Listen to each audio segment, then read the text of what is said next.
In your answer a few moments ago to the gentleman over there, you spoke about fear. And it was about fear, and your answer was be courageous. And then it stopped. And I would like to know more about it. Be courageous to... When that fear appears in context with emptiness. Yes. You see, the fear...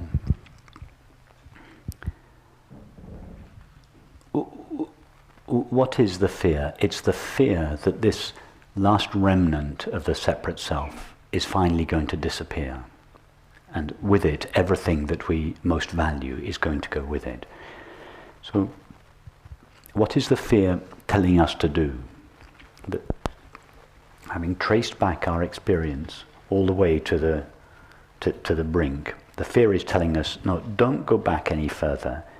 Go in the other direction towards objects again. What you really want is to be found through the acquisition of an object, substance, relationship, state of mind, etc. So the fear is telling the ego, no, go back out towards objects.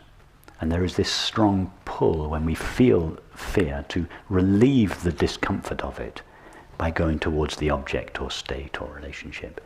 So when I say courageous, I mean be courageous not to do what the fear is telling us to do, which is to go back out and seek security in an object or relationship. It is to do the opposite. Now, what does it mean, do the opposite? It means not to reject or avoid the fear, but to totally allow the fear to remain present, but not to buy it. So, not to buy it? Not to buy it. In other words, not to do what it wants you to do. What the fear wants you to do is to go outwards and seek relief in an object. So it's the opposite of that. And the opposite of that means to not resist the fear in any way. Going outwards towards the object is a way of denying the fear. It's a way of saying the fear is too unbearable, I can't stand it, I want relief from it in the object. So here we do the opposite, which is not to resist or deny the fear. We don't do anything to it at all. We don't try to relieve it, we don't try to get rid of it, because what we're interested is on this side of the fear, so that the fear can remain. I'm not suggesting that we get busy exploring the fear, not at all. We don't get busy exploring it, we don't get busy rejecting it. What we're interested in is what's behind the fear, that which knows the fear. So what requires, it's not the courage to do something, it's the courage not to do something. What should we not do? We should not resist or avoid the fear. So rather than thinking, I need the courage to do this, feel instead, I need the courage not to avoid my fear, not to resist it, to allow it to stay. And in this allowing it to stay,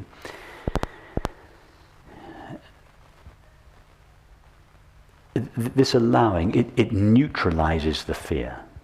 The fear is no longer something negative to be got rid of. It's obviously not a positive experience. It neutralizes it. And in this neutralization,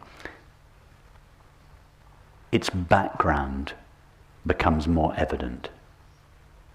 As long as we're resisting the fear is an obstacle. It seems to be what we are.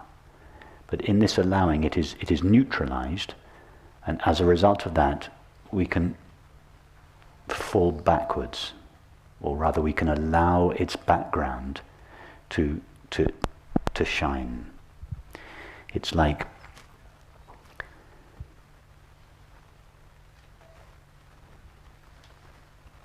if we if we're watching a movie and the image that we're watching is so terrifying, so dark, and there's such a repulsion in us to the image, it's almost impossible for us to see the screen because of our discomfort with the image. The discomfort with the image glues us to the image and seems to make the screen absent.